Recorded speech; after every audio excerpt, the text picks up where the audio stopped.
And just like that, we're back for another game. All right, this game was played against Taffy on exactly the same day that I recorded the last game that I posted. Still running mono black, and Taffy is also running mono black, actually. Taffy is running a Yawgmoth Thran Physician. Very, very powerful creature, actually, that we played around with in some decks, including Bolzet, and I think even at one point in Brea, too. It does quite a bit of stuff, actually, if you have a good way to produce constant creatures. And with Tevish Zat, it's pretty insane. It gives you both removal on the board, way to contain a card like Minsk and Boo pretty easily, and card draw also off the Thralls. So pretty damn powerful card, actually, for 4 mana, and could find a place back in some decks in the future.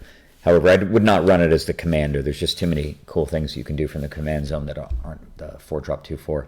So, of course, I got Skithiryx here, and I believe I'm going first this game. And my hand is it's one of those weird hands that has no real interaction, but it does have good mana and acceleration, which is probably good enough with something like Skithiryx to possibly win the game. And I do have Pithing Needle as well, which will give me some protection against Yawgmoth, assuming his whole deck is built around that. He probably won't be able to get rid of the Pithing Needle, and it may just brick most of what his deck is meant to do. So with that in mind, I'm just going to go fetch up a Swamp and cast Wayfarer's Bauble. I'm just doing that to filter right now, since there's no reason to leave a fetch land in play with basic lands. Alright, I got Wasteland. I'm just going to go ahead and sack the Bauble right here during his upkeep, in case if he does have Ritual, like the worst case scenario of Ritual Opposition Agent, at least it's going to cost him 2 cards and tap him out for the turn. So that's why I'm doing it during upkeep. And you want to do it, of course, before your opponent plays an Ancient Tomb, which really, really sucks when you don't search your library preemptively and you didn't need to wait. All right, so he's just chilling out here. Actually, already pretty close to casting the Dragon. Thought Vessel. Look at all these great cards. I gave some thought here to just playing Pithing Needle preemptively, mainly assuming that if he was able to cast Yawgmoth, it would be shut off in advance, but honestly I don't really care that much right now. And Pithing Needle might stop something way, way, way more powerful, like a Planeswalker or something. Alright, 4 mana. What the hell is he doing? And what you got there, Taffy? Keeps paying life. Something complicated in his hand. Once I see him paying this life, though, I figure it can only be one thing. It's got to be Skithiryx. And lo and behold, it is. Skithiryx, son of Yawgmoth. I should have predicted that he'd play that. Very, very insane card. I'd actually forgotten about that. I should probably be running Skithiryx in this deck. It's just insane. It's so strong. Just allows you to cheat out so many free things. Alright, but all he's got to cheat out is Geralf's Messenger. Sort of strange. But it does make the thing bigger. My deck is just really, really not helping me right here. And I really wanted to cast the Dragon right now, but I figured that casting, stripping away the Ancient Tomb is probably more important. It'll force him to pay more life, at least. And I don't really want to just run the Dragon out there anyway when he can just cast free spells to destroy it so easily. Well, I guess he can't anyway. He Mind Twist me for 2, since he can't make me discard more cards by paying life. That's fine. All right, down to 30. Gilded Lotus, interesting. All right, well, I'm going to use that as a countermeasure in case I need to actually recast the Dragon. So I'm going to give it haste here, and we're just going to try to win the game right now. A lot of time when you get these little lulls in the game, this is what I've talked about in the past with Skithiryx, is you can engineer these little lulls in the action. Your Dragon can often just win the game through Infect before they can really do anything, and it forces them to have a pretty narrow range of removal to kill a 4/4 flying black creature, but he's got one in form of Feed the Swarm. He takes some more damage. I take some more damage. Ow. Taking 8, already down to 22. And unfortunately, don't have quite enough mana to recast Skithiryx, so I have to play the Gilded Lotus. I'm going to use Thoughtseize, even though it means I take 2 more damage. And looking at his hand, Gixian Puppeteer. Whenever you draw your second card each turn, your opponent loses 2 life and you gain 2 life. When it dies, that's kind of interesting. A little slow, though. Skithiryx, though, very scary. He only has 3 land, but Skithiryx, if he gets lucky and he draws Tomb or Crypt or something, or Dark Ritual, Skithiryx would really fuck up my game plan by getting in the way and blocking forever. Well, I guess they both infect each other to death, but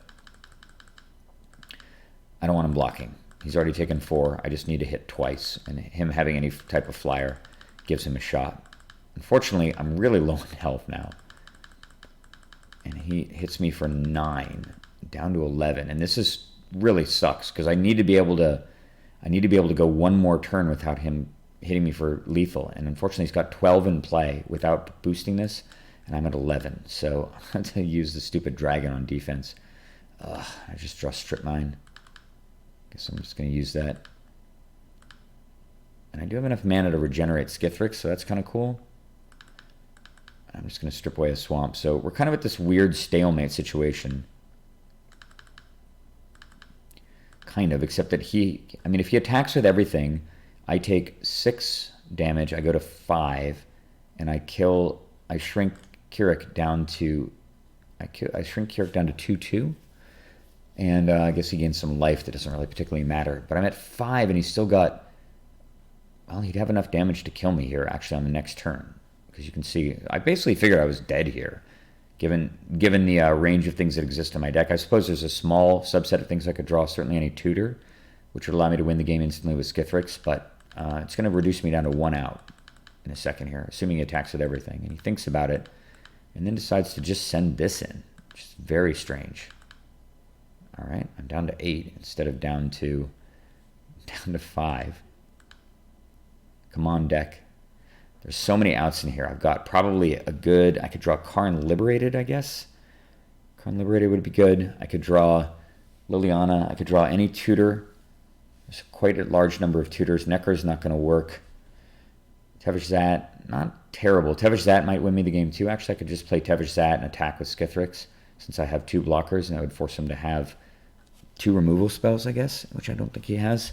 I know he has Whip of Erebos and Psalmstone and Lockerman in his hand, at least, so in that 4/3. So his hand is pretty dead, and unfortunately, I could not attack last turn because of him swinging back for lethal. So got to draw something here. Cross the fingers, spin the wheel, boom, consume spirit. Hell yeah. Gotta love it. And this card has 3, 4, 5, 6, 7, 8, 9. Yeah, so I can actually drain for 7. I believe. Black 1. Oh, no, that's right. Actually, yeah, I can. Consume Spirit's an interesting effect that you can. It deals. You can only deal damage with black mana, and I have exactly enough, actually. You see me like screwing around with it. So you can fuel it with only black mana, but you can actually gain more life than the thing had, which makes it different from Drain Life, where you can only drain the amount of life out of the creature that it actually had. But I do have enough exactly between the Lotus and these 3 swamps to deal exactly 6 to Keurig. Boom. Back to 14. The way is clear for the dragon. Taffy goes down to 8. 8 Infect. And he looks at his hand and his 2 mana, and he packs it in, and the dragon wins this game. What a ridiculous deck. Ridiculous game, ridiculous deck. I think this was the game that, or one of the final games that kind of got me to put the Skithiryx deck back to bed where it belongs. But it was pretty fun to screw around with. If you're a fan of the mono black archetype and you don't want to play the totally degenerate stuff, give Skithiryx a try. I'm more than happy to provide deck lists to anybody who wants it. And you can, of course, pick it up just by looking at the deck list that I showed in the last video. More games to come. I think that is the last game with the Skithiryx deck. But lots of other cool games on the horizon. And I look forward to showing those to you. Take care, guys. Bye.